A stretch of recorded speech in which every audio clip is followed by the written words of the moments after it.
Spoiler-Alarm! Ja, hallo meine. Heute stelle ich euch Akte X vor, eine Mystery-Serie mit David Duchovny in der Hauptrolle als Special Agent für FBI Fox Mulder und Gillian Anderson als FBI Special Agent Dana Scully. Akte X ist eine Serie, die so viele ziemlich seltsame Dinge hat. Und ja, was ihr gerade seht, ist ein Ausschnitt aus einer Folge, die zum Glück nur eine ist, nämlich der schlechtesten. Allerdings, naja, seht ihr ja schon, dass wir in dieser Liste tatsächlich von der schlechtesten bis zum absolut besten gehen werden. Es gibt bei Akte X wahrscheinlich 3 wesentliche Aspekte. Das sind nämlich, dass die Folgen entweder traurig oder lustig oder gruselig sind. Mit Grusel meine ich aber nicht Horror. Also Akte X hat viele Dinge an sich, die sehr ikonisch sind. Natürlich, die Charaktere sind auch ein Teil davon. Mulder und Scully sind sehr ikonisch. Und nicht zu vergessen, ihre Begleiter, die einsam schützen. Ach ja, und der Titelsong ist auch sehr ikonisch.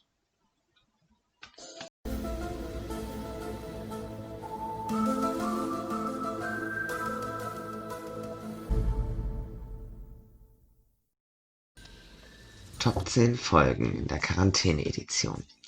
Dieser Trailer beschreibt es wahrscheinlich schon sehr gut. Regierungsverschwörungen, paranormale Aktivitäten und seltsame Begegnungen der dritten Art. Es gibt 2 Arten von Folgen, also nicht die Aspekte vom Genre, sondern halt Folgen, nämlich die Monster der Woche Folgen und die Mythologie-Folgen. Die Mythologie-Folgen sind Folgen, die dem Haupthandlungsstrang folgen.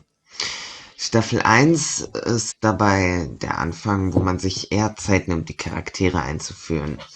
Man hat zwar schon einige tolle Special Effects, aber man macht es nicht krass und auch die Geschichte nimmt sich erstmal Zeit, sich vorzustellen. Staffel 2 ist dann, wenn die Charaktere vorgestellt sind und sich langsam ein richtiges Endgame-Feeling vorstellt, welches dann von Staffel 2 bis Staffel 11 und Staffel 3, ja, bringt man sich dann endlich dazu, auch richtig intensive Spezialeffekte aufzuwenden, die für die 90er damals noch sehr neu waren.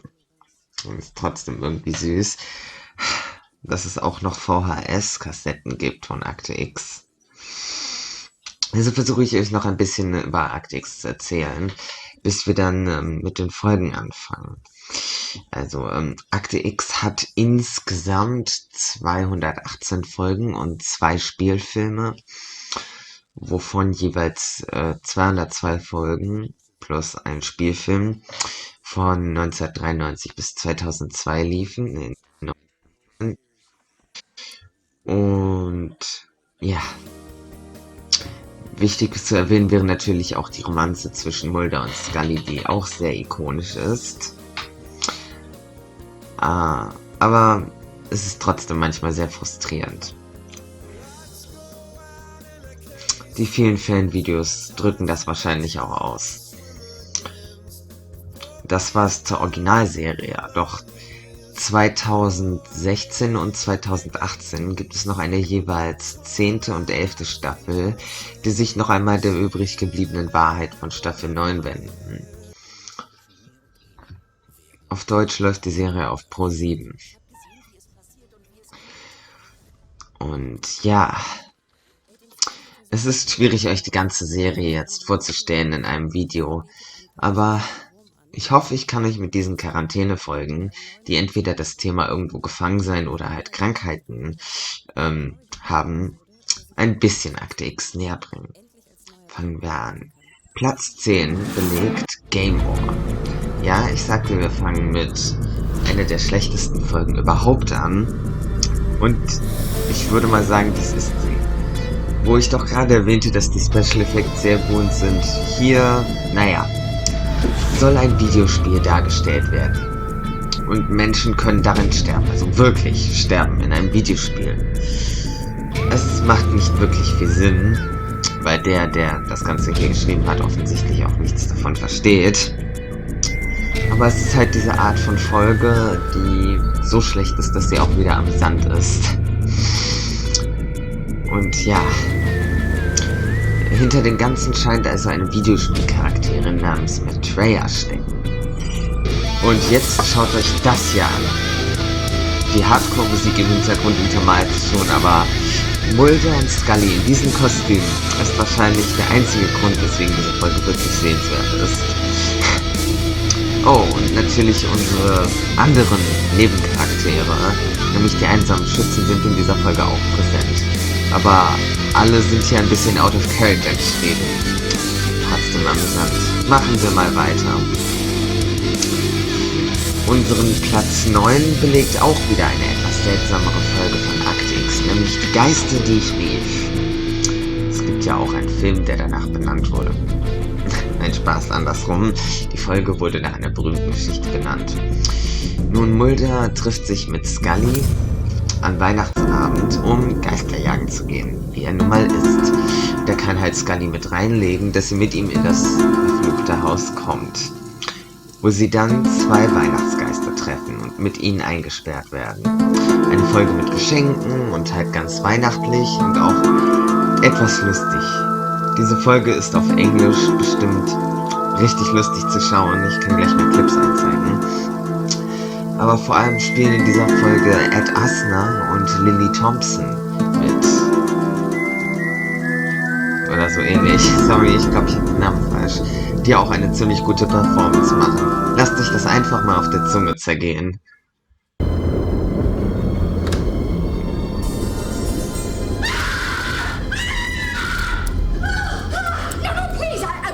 You. I'm a federal agent. I'm armed. You're what?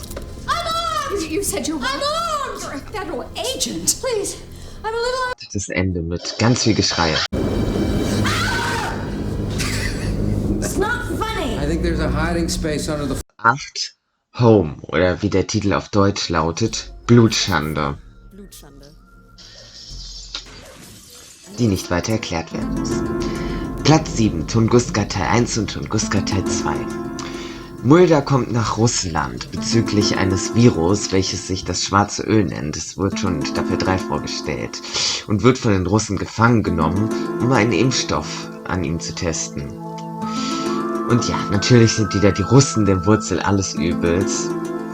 Währenddessen Scully noch in den Vereinigten Staaten auch von diesem schwarzen Öl was mitbekommt und es quasi ein Kampf der Regierung ist, wer schneller den Impfstoff kriegt.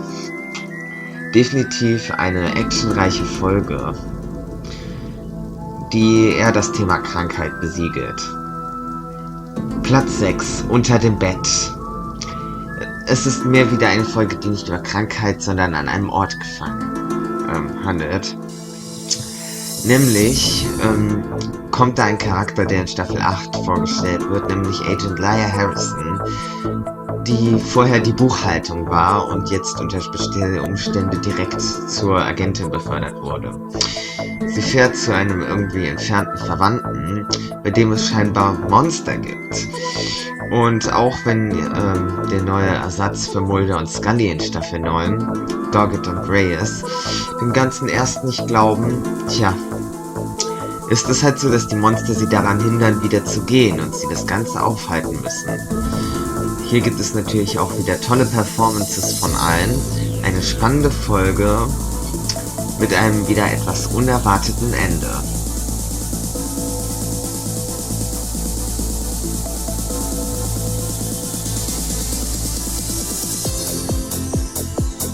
Verseucht. Ein Forscher findet im Regenwald einen Käfer und einen verseuchten Kadaver. Und es stellt sich heraus, dass der Forscher scheinbar einen Käfer gefangen hat, der eine noch unerforschte Krankheit mit sich bringt und diese unwissentlich in die Vereinigten Staaten mitnimmt, wo ein Gefängnisinsasse damit infiziert wird und auch seine beiden Komplizen, die entkommen können. Special Agent Dana Scully wird auf den Fall aufmerksam, weil sie Doktorin ist und ein Heilmittel finden möchte, während die Behörden natürlich schön die Beweise vernichten. Mulder befragt den Raucher, während einer der entkommenen Komplizen ein Kind Geisel nimmt. Wieso wurde uns die Wahrheit verschwiegen? Wir kannten die Wahrheit nicht. Was wir wussten, hätte sie nur verunsichert. Aber unschuldige Menschen wurden damit infiziert. Sie hätten das mit ihrem Wissen verhindern können. Wie denn? 1988 gab es einen Ausbruch eines hämorrhagischen Fiebers in Sacramento, Kalifornien. Durch die Wahrheit wäre eine Panik verursacht worden, die Menschenleben gekostet hätte. Wir konnten die Krankheit in den Griff bekommen, weil wir sie geheim gehalten haben. Sie können die Öffentlichkeit nicht belügen, um sie zu schützen. Das geschieht nun wirklich täglich. Sie kommen. Mulder und Doggett werden auf einer Bohrinsel abgesperrt, wo sie das schwarze Ölvirus nun endgültig bekämpfen müssen. Spoiler bleiben aus. Wird garantiert. Platz 3, der Kampf Teil 3. Es ist das Staffelfinale von Staffel 10, in dem tatsächlich scheinbar außerirdische oder vielleicht auch irdische Mächte ein Virus über die Welt loslassen, welches die Menschheit endgültig zerstören könnte. Ich möchte hier natürlich auch nicht spoilern, weil es das Staffelfinale von Staffel 10 ist, aber es ist sehr intensiv und Mulder wird sogar vom Virus infiziert. Wie wird es wohl enden? Kokon. Man sieht eine Gruppe von Holzfällern in einem Wald, die darüber diskutieren, ob sie bleiben oder weglaufen sollen. Sie beschließen, wegzulaufen. Und man sieht, wie zwei von ihnen nach Einbruch der Dunkelheit, von irgendwas getötet werden. Mulder und Scully werden auf den Fall aufmerksam und gehen als Team mit einem, mit dem Leiter der Holzfällergruppe, die nun spurlos verschwunden ist, und noch ein Parkranger hoch in die Berge zu der Holzfällerhütte, um herauszufinden, was wirklich mit den Typen passiert ist. Oben treffen sie einen Umweltaktivisten und sie denken, dass er womöglich schuld ist an der Lage. Allerdings merken sie, dass der Ökoaktivist definitiv nicht ihr einziges Problem ist. Und dann sind sie auch noch gezwungen, über Nacht in der Hütte zu bleiben. Wie kann das nur enden? Es gibt viele böse Überraschungen. Die Zuschauer, Platzeis belegt Eis.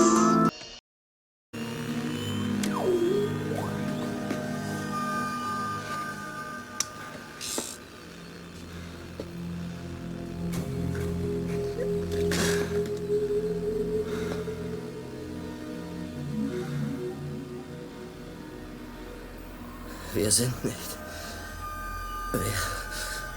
Wir sind.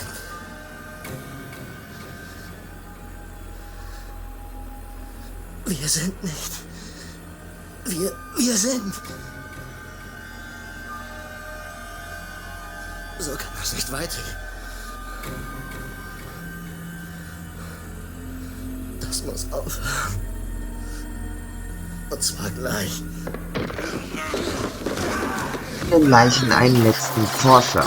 Doch er ist nicht ganz allein, denn plötzlich taucht ein anderer Forscher auf, der ihn angreift. Das ist, wie es kommen muss. Für welche, die jetzt empfindlich sind, bitte kurz wegschauen.